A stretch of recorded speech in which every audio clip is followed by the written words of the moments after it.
Good morning and welcome to the Seminole County hurricane update here on Hurricane Milton. We appreciate everybody being here today and tuning in to take advantage of this information that we're about to give to the public. First and foremost, I want to say a big thank you to our residents here and our citizens of Seminole County. We've asked you to do certain things. We're very thankful out of respect for your fellow citizens and to our first responders that you have actually done that. We know this is a stressful time. We're now in the third quarter. This is the recovery and evaluation phase.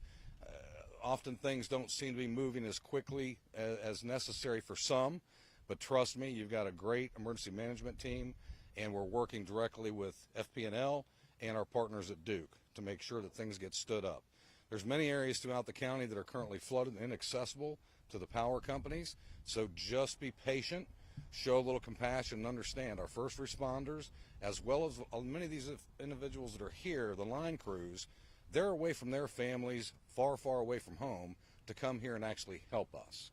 You're going to hear from Alan Harris today, our emergency management director, who's done such great work on behalf of the citizens of Seminole County and his team.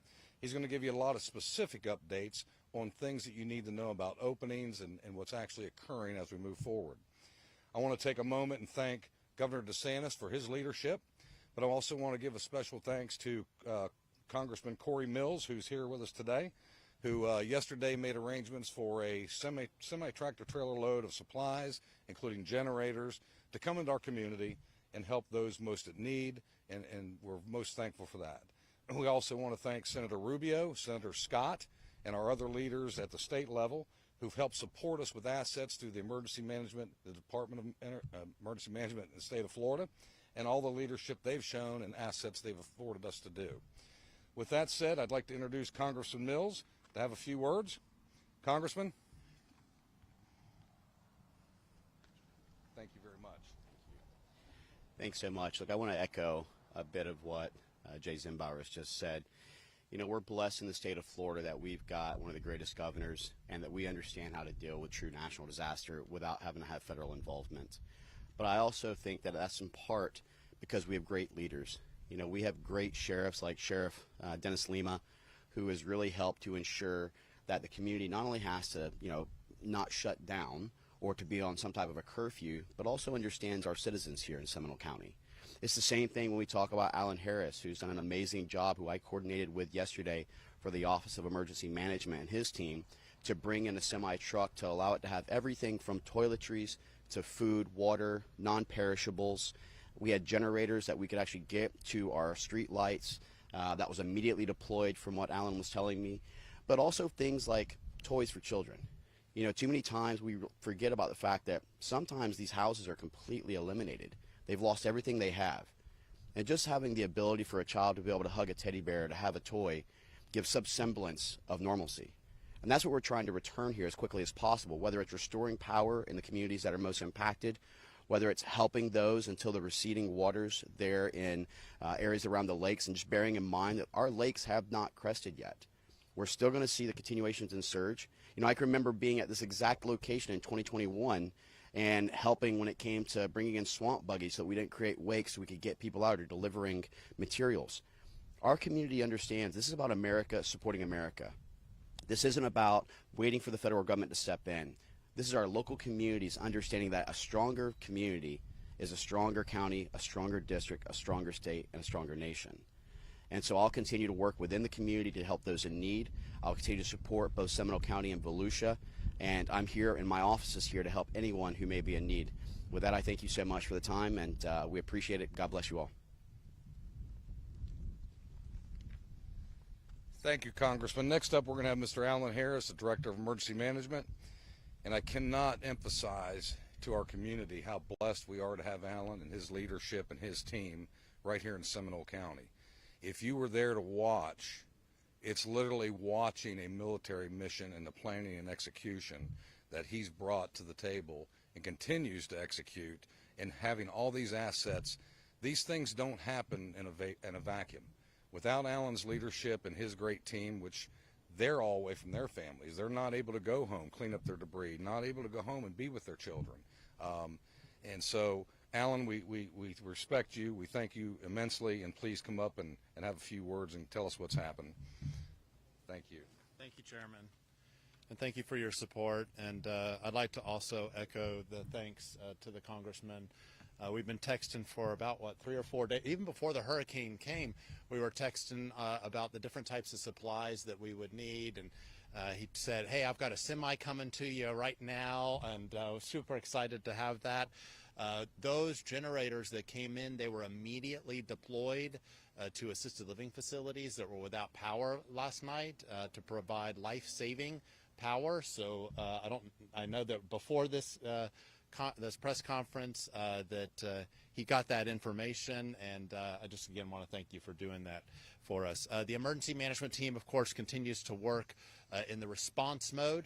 We are still in response mode here in Geneva as the St. Johns River continues to increase and is not right now showing a crest, so it's going to continue to increase. It does show somewhere where it's leveling off, so it does look like there's a possibility that it'll level off, and it will.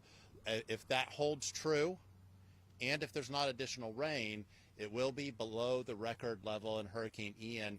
It's still high, but it is not at that catastrophic level that we experienced during Hurricane Ian. We are all praying that that's the case. We have worked very hard over the last 24 hours to open up points of distribution, one here at the Rural Heritage Center in Geneva. We've opened up a sandbag location just around the corner at the old Geneva Volunteer Fire Station on 2nd Street, and that's for anticipated flooding here in the Geneva community.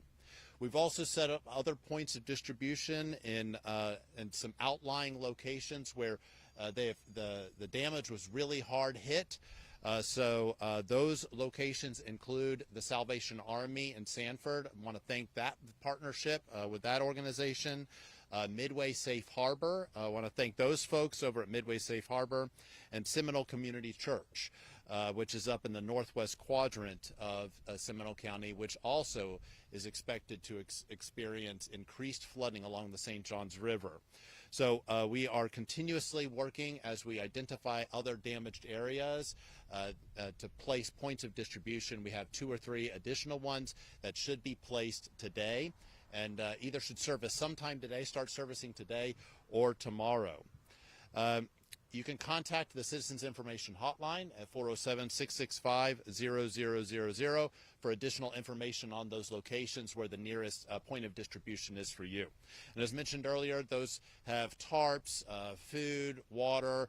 This particular one has some additional supplies. Thank you.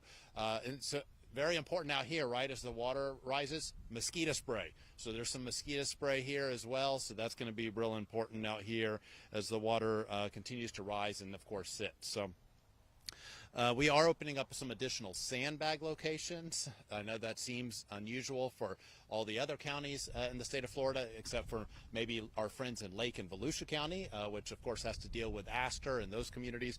But we are opening up sandbag locations to help with the additional flooding. Tomorrow we're going to have one at Wayside Park. That is in the northwest quadrant of Seminole County near Sanford. We'll be opening up one at Sylvan Lake Park. We may be able to open that one up today, but definitely it'll be open up tomorrow for folks around Lake Markham and some of the flood-prone areas up there, as well as along the St. Johns River. Our shelters are in the process of closing. We've been able to close every general population shelter. So all the general population shelters are now closed in Seminole County. We have a shelter transition team. I want to thank our Department of Community Services. They go in immediately after the disaster and work with the families to identify where their next port is, and if they need additional assistance, assisting them to get some long-term housing. We did have a few folks in our shelter that their home was destroyed. So we needed to work with those families to place them in a location to make them comfortable for probably an extended period of time while there's some work done there. Debris is a big deal, right? Debris is the teams are here, the haulers are here, the management team is here, and they're going to be moving through the neighborhoods with the claw trucks that we're all used to seeing. So please be patient, but they are on their way. We'll start that very, very soon, so you'll see those roving around our community very soon. Our landfill is closed for normal services, although we were able to open it up today. So we are opening up the landfill today, but only for vegetation debris, yard work, and that is for residents. Sure. Hang on just one second. Is that your helicopter? Yeah. So we have. Sure. So you dated yourself there a little, but I understood the reference very well. Yes. So that is actually Seminole County Sheriff's Office helicopter. They have a video downlink with our Emergency Operations Center. They're doing surveillance of the St. Johns River. There are some areas that we can't get into to do damage assessment, so they're helping us with that. So, Sheriff, thank you so much for that. So that's what just flew over us. But let me get back to the landfill. The landfill will open today. It is for residents and landscapers only, not for the debris haulers, residents and landscapers only, and it is only for vegetation and yard debris. So if you have collected your yard waste and you want to get rid of it, you can go ahead and expedite that by going directly to the landfill. We have had quite a few individuals with unmet needs. Those are individuals with disabilities, or they're seniors, or maybe they just had heart surgery and they cannot get out and maybe pick up their debris or fix their wheelchair ramp or something like that. If you know of someone, or you are one of those individuals that have that type of issue, please call our Citizens Information Hotline. We have over 105 faith and nonprofit organizations that have pledged support to come help you. So if you contact us, let us know what your unmet need is. We will match you with one of the faith or nonprofit affiliated groups here in Seminole County, and they will come out and help you. And want to thank our faith community for always stepping up, and our nonprofit community for always stepping up and helping in these times. We still have 57,000 individuals without power. Duke and FPL are in our Emergency Operations Center. They have crews out. They're working very difficult challenges in some cases, lines tangled in trees and things like that. So, but they are making some headway, returning power as quickly as possible. There are roads closed. There are traffic signals down. There are other types of issues, flooded roads, things like that. I know the sheriff is going to talk about some of those things. I'm going to let him talk about that, but please be safe as you move about the community. There are a couple traffic signals that still are completely out of power. We've got generators on most of them, but be careful when you get up to those. So I'm going to let the sheriff talk about that, and actually I'm going to introduce him, or I don't need to introduce him. You all know Sheriff Lima, but Sheriff, thank you so much. Appreciate your partnership. Thank you, and thank you all for being here. You know, media has been such a fabulous partner throughout this ordeal. When you're going to live coverage, you're showing what's happening in our communities around the clock. It's so incredibly important to public safety professionals because it lets citizens know that they don't have to leave their home to see what's going on. And the information that you've been putting out has been just stellar, and I want to thank you for that. I also want to thank our great Chairman Jay Zimbauer, our county commissioners, who are all in their own individual ways keeping their citizens informed. And of course, Alan Harris runs that emergency management. He and his team prepare all year, and what happens behind the scenes is truly a reflection of what our citizens expect of government, all coming together regardless of political parties and individual areas of responsibility to work on behalf of the citizens of Seminole County. And he does that through policy board calls where there's mayors and managers, constant communication with the city chiefs of police. So what we see here is largely county and federal representatives, but every single part of government is working together in harmony for this, and it's important. And I'll tell you, Congressman Corey Mills has been second to none. During the evening and the early morning hours of the storm, he was in constant, when I say constant communication, 2 or 3 times per hour with me, trying to assess needs, what does Seminole County need, and it's good to have that going on. But looking around the folks that are here and the folks that are standing behind me, we've been here before. This is an incredibly resilient community. Many of the people that live in the Lake Harney, Osteen, Geneva, Lake Jessup areas kind of know what to expect. They've been through these storms before. Some may have moved into the area and have not experienced this. So we kind of go through the list of what you're going to see from us. We transition now. We still have deputy sheriffs at some of the shelters that still have people that are there. We still have full staffing because we do have traffic signals that are without power. Most of those are on generator power, and especially at nighttime, we always want to remind people that you want to treat those intersections as four-way stops. And if you're driving at nighttime, it's more difficult, even if you're a local resident, it's more difficult to see through the darkness of the night that is an intersection. So just be mindful if you're out on the streets. Second, and not so much in Seminole County, but we've seen it in neighboring contiguous counties, really the washout, the damage that water can do to roadways. And we always encourage people that if you see water covering the road, which is very likely to happen more often here in the days following the storm than actually even during the storm, don't drive through that. We rescue vehicles, and sometimes we've had actually openings in the ground, whether they're sinkholes or other types of openings where vehicles have gone in there. We don't want anyone to get injured or harmed as a result of that. As we move our operation to the forward operating areas, particularly here in Geneva, you're going to see a lot of presence with uniformed patrol deputy sheriffs. We'll be positioned at a full staffing level until the water recedes. We will staff any area that's common area where people are going to come for clothing, shower, or supplies. We have every one of our assets that are here at the sheriff's office positioned here locally to deploy. In the event that somebody chooses to stay inside their home and they have an emergency, we will get to you either through our heavy vehicles that are positioned out here or one of our vessels. You know, we have our airboats, and we have various boats that you'll see out here. Those are there for evacuations and other types of calls for service. I do want to remind people, one of the things that's lost, and as this has more of a national attention on what's happening here, and particularly the aftermath of the storm, is we have wildlife here in Florida that other areas don't experience. So as that water comes up and it's water into your home and right outside of your house, you then have the additional hazards of alligators, snakes, and all of those things that may be in and around the area. If you're going to choose, if you're in a flooded situation and you're going to choose to evacuate and you're going to contact us or the fire department or resources, please do that during the daylight hours. We're going to be working 24 hours a day, 7 days a week to do whatever we can to provide services. But I think it's safer, it's more convenient, it's smoother if you feel like, you know what, the water is coming up and it's going to come up. You know, Alan talks about it, maybe a couple more feet over the next few days. If you're going to make that decision to get out, it's just easier and safer to do it during the daylight hours. If you have any problems at all, call the sheriff's office. We'll be there to provide whatever assistance. It does not have to be crime related. It does not have to be rescue related. We have great relationships, as you can see, from our local, state, and federal partners. We have Congressman Corey Mills here. Yesterday I was on the phone with Senator Rick Scott. An hour and a half ago I was on the phone with Attorney General Ashley Moody.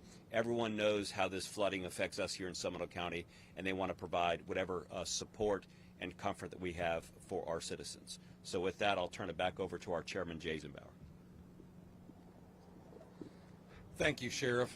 And you can tell by not only our citizenry and the actions that they've taken on their own, but the support you have from your government. And as you see behind us is just a sampling of some of the investment that the County Commission has made on behalf of public safety in this county. 2 of these high water rescue Oscilla units. One was deployed yesterday right here in Geneva to evacuate an individual who was injured and had to be transported to the hospital that normal apparatus could not get access to his home. And the reason, because the water was too high for your average vehicles to get there. I would urge continued compassion for your fellow neighbors. If you have people at risk or at need in your community, please check on them. If they have needs, reach out to us and let us know. 2 important things to stay informed. PrepareSeminole.org, that is continually updated with information and resources for our citizens.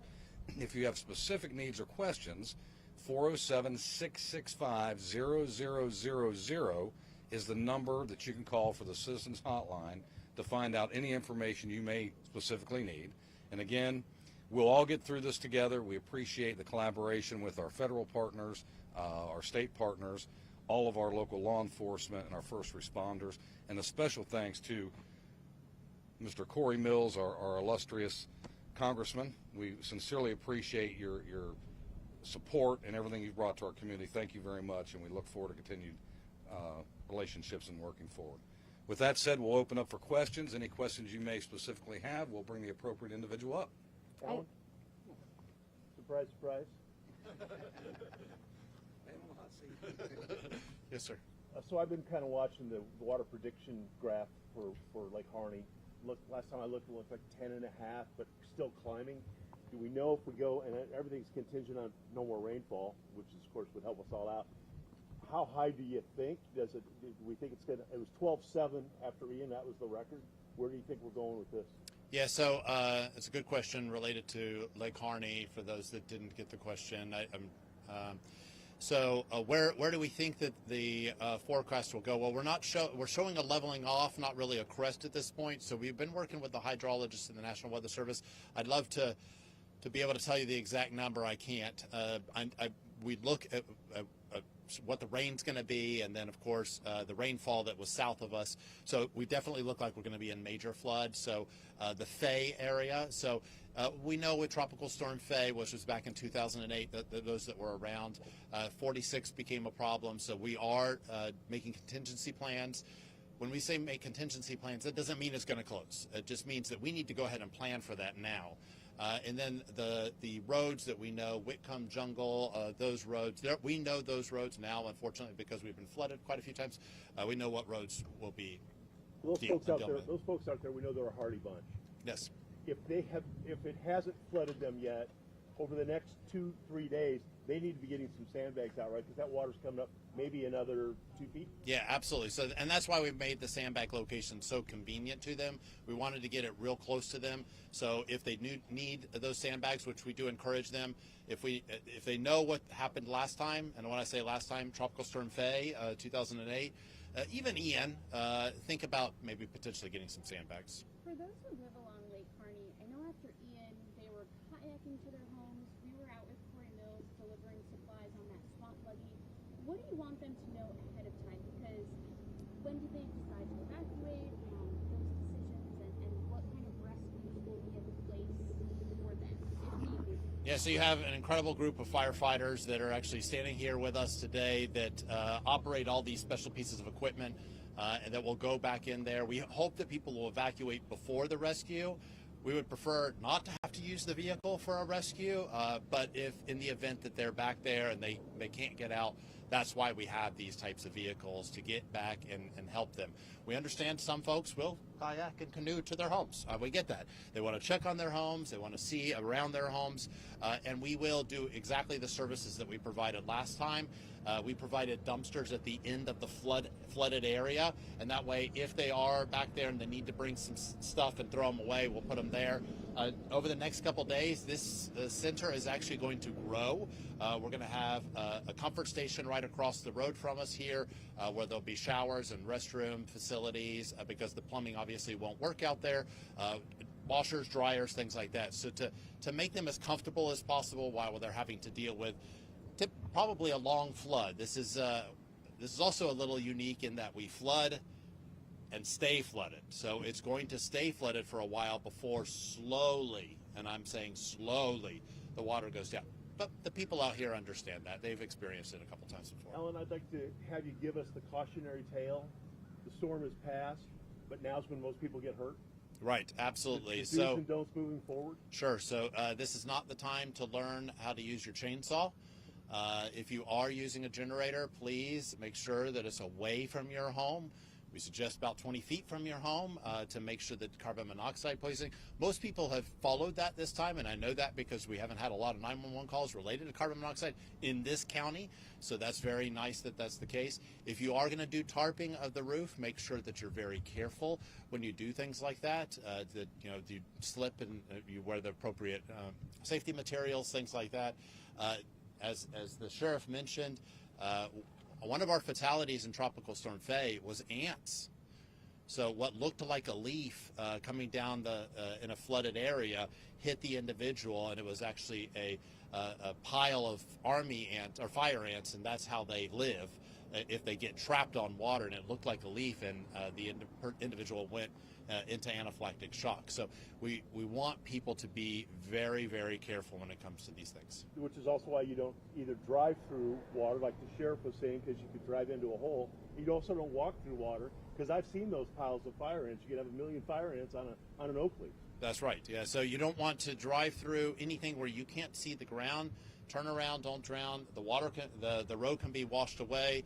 In a couple streets here already during the hurricane, during Milton, the roads did wash away. I have a question for Congressman Mills, if you don't mind.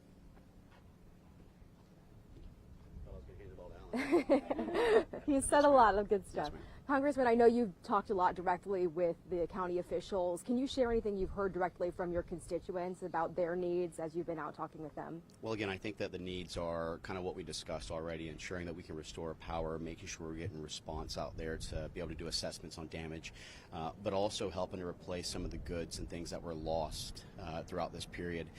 In addition to that, working with my colleagues, whether that be Congressman Greg Stubbe, Congressman Vern Buchanan, Anna Paulina Luna, Byron Donalds, etc., to look at where the additional plus-ups are needed when it comes to federal response. You know, we continue to hear this kind of back and forth misinformation. We are out of money in FEMA. We're not out of money in FEMA. When the reality is that there was over $22 billion that still remained that we knew about that finally Mayorkas had reported. So there was more than enough to take care of the storm, but also we had the Disaster Relief Fund.